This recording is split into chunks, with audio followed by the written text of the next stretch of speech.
시청자 여러분 안녕하십니까. 오늘은 69차 김성덕 국제경제 역사를 주제로 해서 강의를 하겠습니다. 요즘 제가 가만히 생각해 보면은 국회에 보안법 위반 범죄자들이 입성을 하고 국회의원이 되고, 이거 누구의 잘못에서 옛날에 1917년 레닌이 세계공산당을 창당을 했을 때 그때와 비슷한 현상이 아닌가, 이런 생각도 들고 참 어이가 없지요. 이거 참 우리나라가 어떻게 돼가고 있는지 정말 걱정입니다. 요즘 이렇게 국회의원들이, 좌파 국회의원들, 보안법 위반자들이, 범죄들이 국회에 미쳐 날뛰는 국회, 이거 누가 국회의원을 만들고 이분들을 국회의원에 그 여의도 국회에 보냈지요. 참 우리 국민들 정말 한심합니다. 우리가 해방 전후 지금은 그런 세대를 겪지 않는 3세대, 4세들이 살고 있지만은 우리가 전현 선배들이 그러한 교육을 그 다음에 합주해서나 뭐나 거짓 교육, 선동 교육, 그 다음에 이념 교육, 사실대로 교육을 안 하는 데서 이런 지경이거든요. 정말 참 웃기는 거죠. 그래서 상해 임시 정부가 우리가 소련, 그 다음에 중국을 위시해서 교민들이 공산주의 운동을 한 것에 대해서 제가 좀 잠깐 설명을 하려고 합니다. 우리가 얼마나 위험한 그런 현실에 살고 있는지 여러분이 저 강의를 듣고 좀 깊이 고민을 했으면 좋겠다, 이런 생각입니다. 1917년 러시아 혁명 국제 공산 조직이 이렇게 조직의 교민들도 이렇게 그 공산주의 운동에 참여했습니다. 소련 지역 한민회가 1918년 연해주에서, 그리고 김립이라는 사람이 조직한 한민사회당을 시작함으로써 연해주 모스크바, 그리고 우르쿠츠크, 치타를 중심으로 해서 공산당이 조직되고, 중국과 한반도에 공산주의 혁명이 뒤덮었습니다. 말하자면 우리가 해방이 될 때 90%가 공산주의였습니다. 우리 남한도.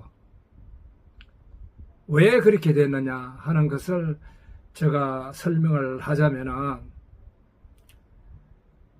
1921년 소련 동포들을 중심으로 해서 1호 쿠스크파, 상해 고려 공산당파, 그리고 상해 고려 공산당파 이렇게 조직이 되어서 고려 공산당 상해파, 고려 공산당 파 그 위원장이 임시정부 국무총리를 한 이동희였습니다.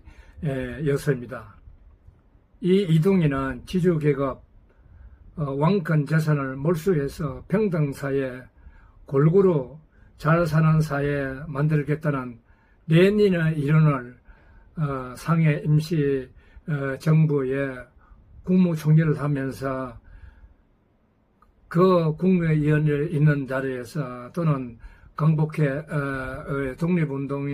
운동하는 그런 독립군들이 있는 자리에서 나는 레닌의 이론을 정말로 존경하고 있다고 말했습니다. 또한 1921년 4월 남로당 박헌영은 자택에서 김다냐 그러가 조봉암과 변밀리에 만나서 고려 공산당 청년회를 조직하고 1926년에 렌닌 테러나의 코민테런의 승인을 받았습니다. 코민테런이라는 것은 잘 모르는 사람이 있을지 모르면 렌닌의 공산당 정신을 말하는 것입니다. 이들이 60만세 1926년 60만세 운동을 주도했습니다.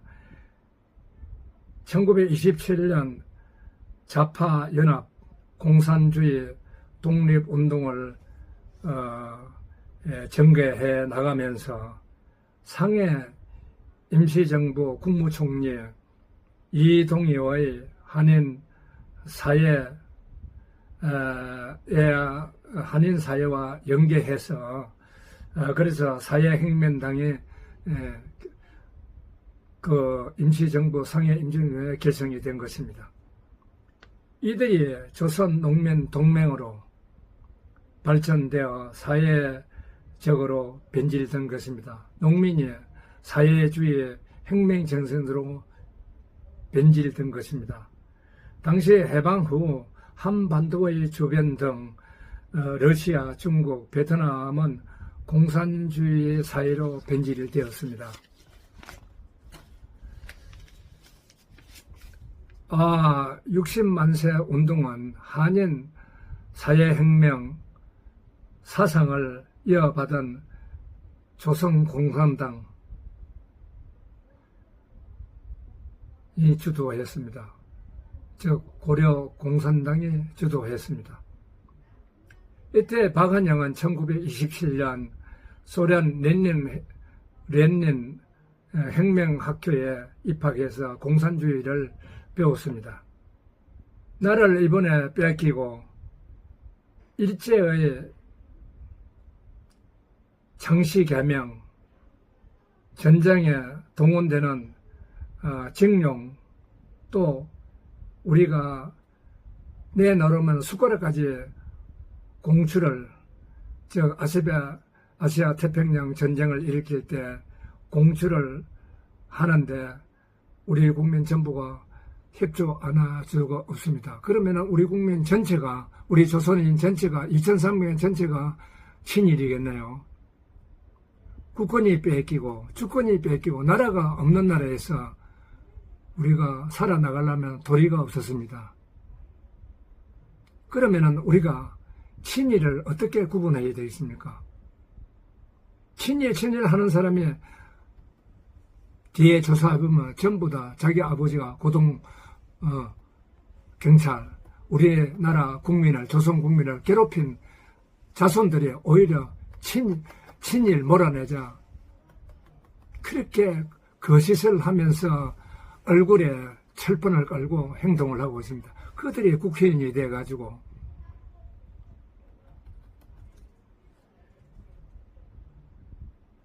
그 당시에 독립운동을 한 한인들이 공산의 건설에 거의가 합류했습니다.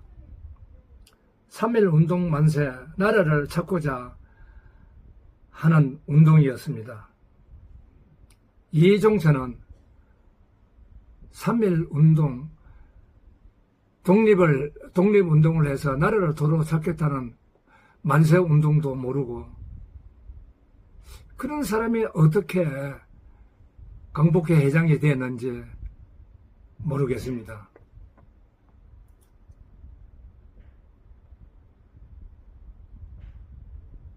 그래서 우리의 나라는 이념 현재 전쟁에 휩싸여져 있습니다. 우리가 독립운동을 하고 80%, 90%가 문맹이고 36년 동안에 우리를 절벽에 빠뜨린 일본 때문에 공부도 못했지 않습니까? 그리고 무기에 총도 쌀 줄 모르고 글도 모르고 그러면 해방대에서도 우리가 나라를 만드는데 어떤 사람이 만들어야 됩니까? 제주 4.3 사건, 대구 사건, 여수 사건, 폭도들을 진압하는데 해방 후에 3년 동안 우리가 나라를 준비했지 않습니까? 나라를 만드는. 준비했을 때 아무도 무식하고 총도 쏠 줄 모르니까 폭도들을 진압하는데 일본의 행사들이라든지 친일에 배운 사람들이 이승만 대통령을 도와준 것은 사실입니다. 그것을 친일이라고 그럽니다. 그러면 우리는 그 폭도들에게 당해야만 됩니까? 그 폭도들이 더 나쁘지. 우리가 국권이 없어서 먹고 살기 위해서 행사되고 했는데 어떻게 그것만 친일이라고 나쁘다고 할 수 있습니까? 나쁘기는 나쁘죠. 그건 비판받아야 되죠. 그러나 우리는 냉정하게 구분을 하고 건국 당시에는 그 이승만 정부에 협조를 해서 총을 쏘고 폭도를 진압한 데에 대해서 이해를 하고 넘어가야지. 이승만 대통령이 친일이다 몰아세우고 말이죠. 김구가 우리나라를 세웠습니까? 김구를 우상화하고 우리나라 건국을 하는데 협조를 하는 그분을 그러면 독립운동 지도자였지 대한민국 건국에 대해서 도와준 일이 없잖아요.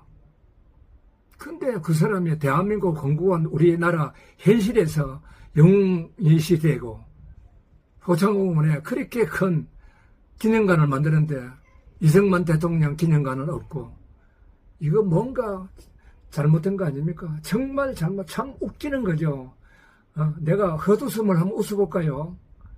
참 정말 웃기는 세상을 만드는 겁니다. 이게 나라가 있으면서 국민의힘은 뭐 그거나 했습니까? 보수를 지향하면서 국민의힘은 빨리 해체되어야 됩니다. 일본의 정치 경제 침투에 대한 저항운동의 동아혁명입니다. 우리가 모든 것에 국민은 잘못한 거 하나도 없어요. 정치가 잘못해서 구한말에 나라가 뺏긴고 주권이 뺏긴고 한 것이 우리가 국민이 잘못해서 그렇습니까? 정치인 여러분 바로 정신 차리세요. 지금 나라를 말아먹고 있지 않습니까? 나라를. 우리가 지금 현재 1년에 100조 원을 빚내가지고 먹고 살고 있습니다.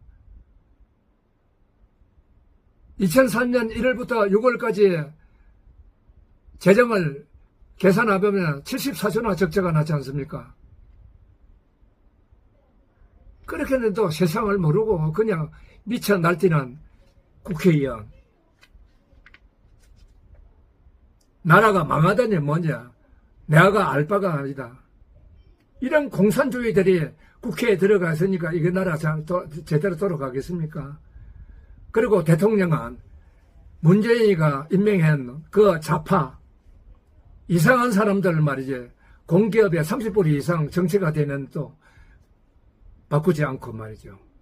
도대체 윤석열 대통령은 뭐를 하는 겁니까 도대체? 상해 인신정부는 1919년 4월 11일 의장 이동영, 국무총리 초대 국무총리 이승만, 그 다음에 1차 개헌에서 1919년 9월에 개헌을 해서 대통령 이승만, 초대 국무총리 이동영이었습니다. 건국에 반대한 김구를 우상화하고 임시정부에서도 이동영이 아닙니다. 이동희가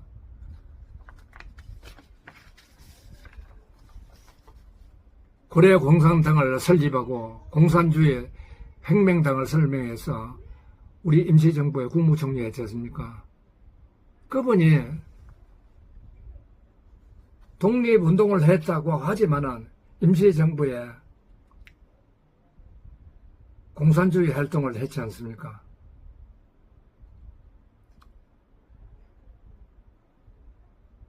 우리나라에서 가장 그래도 제가 기억이 나는 게 이혜영 독립운동가입니다. 우당 이혜영은 안창호와 이동영을 같이 협조해서 의정에서 활동을 한 분이고, 우리 장안에서 제일 부자 아니십니까? 그 혜영이가 그 독립운동가가 지금 강북회 회장 이종천 할아버지 아닙니까? 그리고 우리 건국 할 때 부통령을 한 이세영이가 이세영 부통령의 작은 아버지 아닙니까?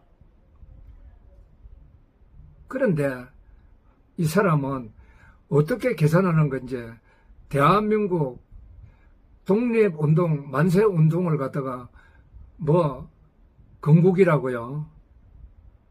이런 미친 생각을 가지고 강북회를 하니까 강북회 회원이 당시에 어떤 사람이 회원이 많이 되었습니까?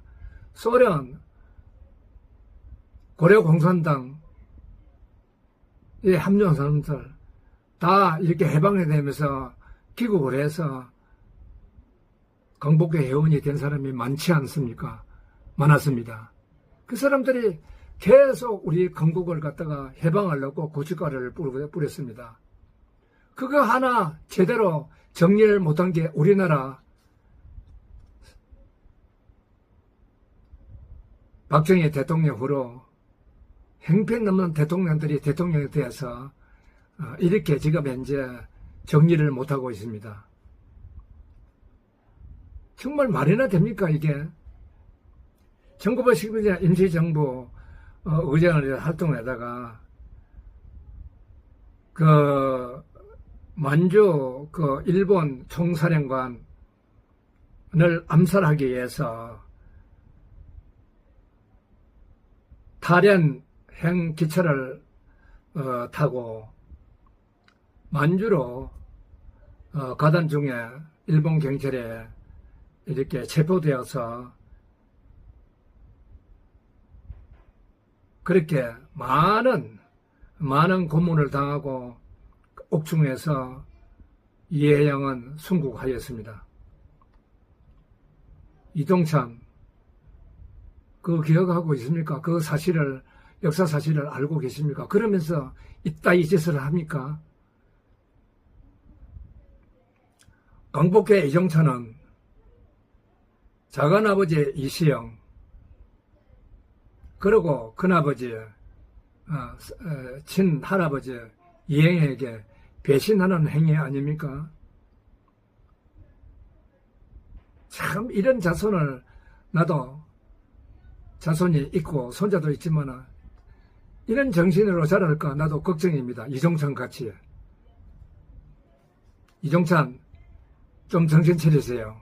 알겠습니까? 역사 공부 더 하세요. 강북회 이종찬은 명문 집안을 등에었고 양지에만 따라다니면서 좌우 왔다 갔다 하면서 호의호식하면서 그래도 최고 우리나라 명문 가정에서 태어났기 때문에 우리가 예우했지 않습니까? 이제는 당신을 예우할 수가 없어. 당신 조상을 그렇게 이혜영 할아버지 이시영을 배신하고 나라를 배신하는데 우리가 당신을 이제 봐줄 것 같아? 봐줄 수 없어. 정치 소신 없는 그러한 국회의원들이 많이 더불어민주당을 제쳐놓고도 국민의힘 이거 안 됩니다. 해체시키세요. 한동훈 국민의힘 대표, 당신의 이상이 뭡니까? 당신이 역사 공부를 하고 오늘 저 강의를 좀 들으시고 심사숙고하게 나라를 어떻게 이끌어 나갈 것인가 집권 여당의 당대표로서 좀 깊이 고민하고 생각하시기 바랍니다. 오늘 강의를 이만 마치겠습니다. 여러분 감사합니다.